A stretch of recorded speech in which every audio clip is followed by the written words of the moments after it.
Kuih ni kita panjang sebelah, pendek sebelah. Panjang letak belakang, yang pendek kita letak kat tepi. Kita letak pin kat sini. Dan sini kita lipatnya macam ni bagi cantik.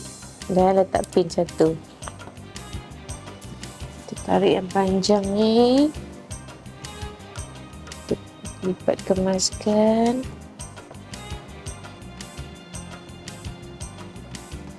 Masukkan ke dalam. Kita keluarkan kat sini.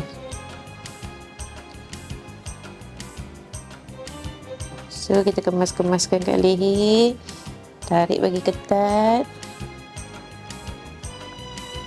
Ni kita buka bagi nampak sulam. Letak pin.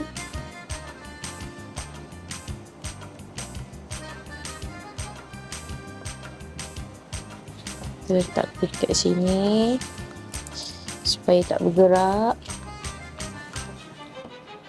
Siap.